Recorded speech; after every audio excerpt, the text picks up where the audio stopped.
pa natin! Hustisya! Hustisya! Hustisya! Magandang gabi po sa inyong lahat.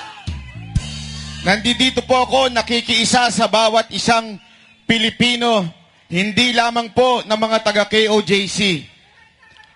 Alam niyo po mga kababayan, kami po ay hindi membro ng KOJC, ngunit nakiisa kami sa kanilang pinaglalaban dahil hindi lamang po mga taga-KOJC ang inaapi.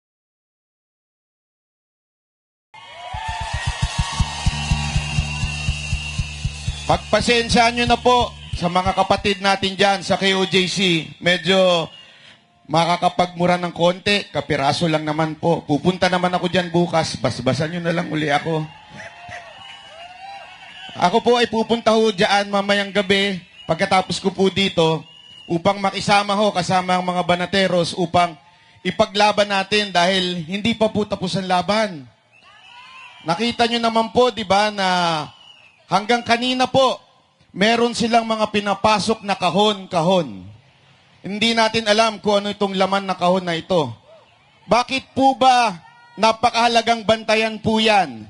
Dahil pag yan po ay bomba, pwede po tayong hulihin lahat ng nasa loob niyan without bail. Ibig sabihin po nun, kulong po tayo. Kaya nga, muli ako nananawagan sa mga kababayan natin, yung pang-aapeng ginagawa sa KOJC, hindi lamang po yun doon sa kanila, kundi sa bawat isa sa atin. Kaya nga po ako nakikisama dito sa mga kapatid nating vloggers. BMR, magandang gabi, sir. Andito po ba si Bistak? Ito pa po, yung mga iba nating kababayan. Wala na po ditong banateros, bistakeros. Iisa na lang po tayo dito. Tama! Iisa na lang tayong pinaglalaban. Ang tunay na gobyernong nagsisilbi sa bayan. May mensahe po ako sa mga kababayan nating OFW na naandi dito. At sa mga nanonood po, alam nyo, iisa lang naman ang isang presidente na nagmahal sa inyo. Walang iba kundi ang Pangulong Duterte. Duterte! Duterte! Duterte! Duterte! At alam niyo po, mensahe ko lamang po sa mga kapulisan natin. Marami po tayong kilalang pulis.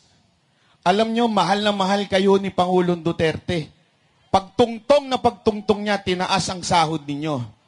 Ano ang ginawa ng Marcos administration? Pagtungtong niya, tinanggal, binawasan ng pensyon nyo. Tapos ngayon, ginagawa kayong alila sa KOJC. Habang ang... Ano ginagawa? Inagawan pa ako ng kanta. Napaka-animal. Favorite song ko pa man din yung salamat na yon. Tapos may paakbay-akbay pa. Pwede po bang umakbay? At least ito. Out of tune daw. Out of tune. Hindi ba, di ba? Makikita nyo yung mga kapulisan natin. Pagkatapos ho kayo, ginanyan, inalila, saan kayo natutulog? Sa lapag, walang pagkain. Sino nagbibigay ng pagkain? Mga taga-KOJC. Yung mga sinipa ninyo, ang nagbibigay ng pagkain sa inyo. Yung mga nilapastangan ninyong karapatan, yan ang nagbibigay ng pagkain sa inyo. Yung buwis na sinasabi ninyo, galing yan sa amin. Kaya wala kayong karapatan na magmalaki sa amin. Pero gayunpaman, mahal kayo ng mga taga-KOJC. At yung boss nyo, ano ginagawa? Nagpa-party. Hanggang kailan kayo magbubulag-bulagan? Hanggang kailan kayo magbibingi-bingihan? Kayong mga kapulisan, panahon na para ipagtanggol ninyo ang ating saligang batas na nagsasabi ang kapangyarihan ay nasa taong bayan, hindi sa mga politikong magnanakaw. Nakita nyo ba yung ginagawa sa Kamara ngayon? Ginigipit ang lahat ng kaalyado ni Pangulong Duterte. Si Atty. Roque, na wala namang kinalaman, pilit na dinadamay. Si Senator Bongo, na wala rin kinalaman, pilit na dinadamay. Si Senator Bato. At ang inyong lingkod, nung hindi pumayag na maging bayaran na vlogger, dinimanda nila.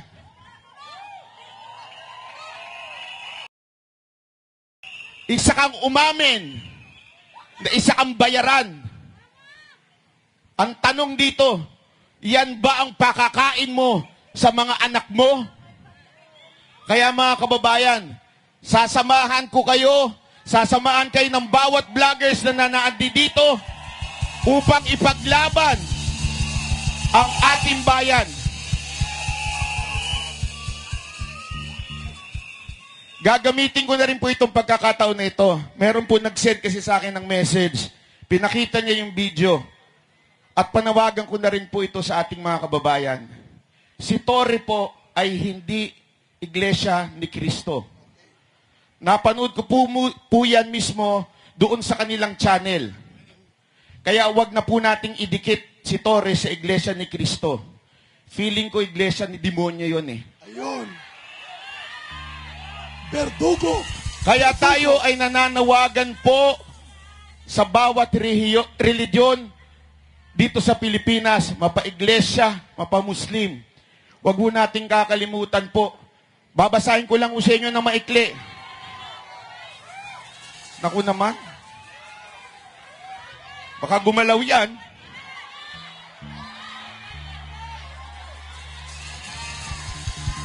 Meron lamang po akong babasahin sa inyo. Mensahe ko po ito sa mga naniniwala sa Panginoon. Proverbs 31 verse 8 to 9.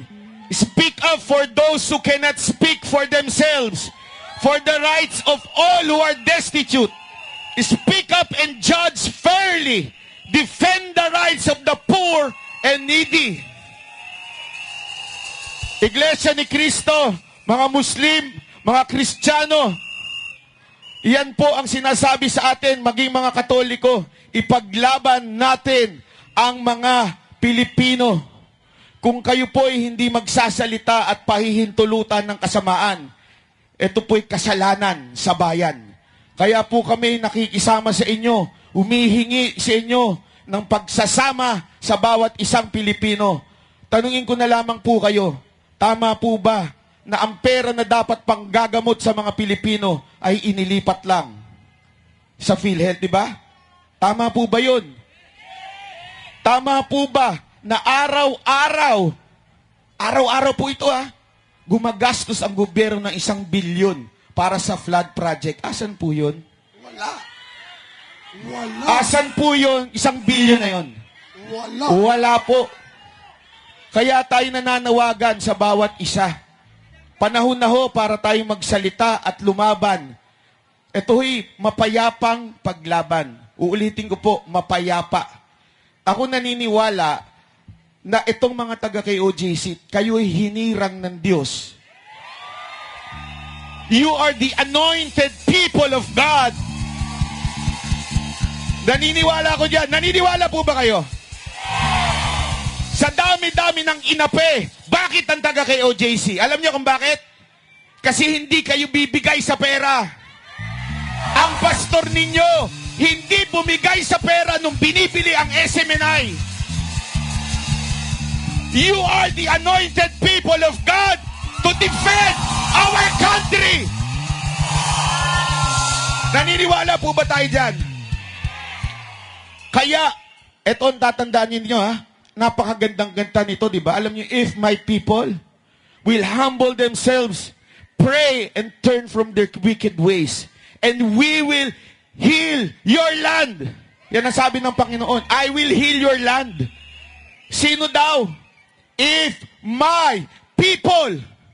Sinabi ba nila yung hindi naniniwala sa Diyos sa magbabago sa Pilipinas? Hindi po. Ang sinabi ng Panginoon, if my people, kayo po yun. Kaya, huwag tayong magbabato ng kasamaan sa kalaban. Laging kabutihan lamang. Sino dito naniniwala sa Diyos Ama? Taas ang kamay. Ang naniniwala sa Diyos Ama, itaas ang kamay. Be proud. If you believe in God, ano po ang huling mensahe ko sa inyo? Ito lang po, itaas nyo lang kamay nyo. Kung kayo po ay naniniwala sa Panginoon. Romans 12:17 to 19. Do not repay anyone evil for evil.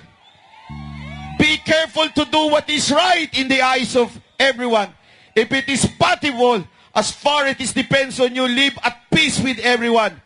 Do not take revenge, my friends, but leave room for God's wrath. It is written, it is mine to avenge. I will repay. Ayun. Yun ang sabi ng Panginoon. Ano ang trabaho natin? Gumawa ng kabutihan. Ano ang trabaho ng Panginoon? Siya ang huhusga. Amen! Amen! God is good all the time! Salamat po! Maraming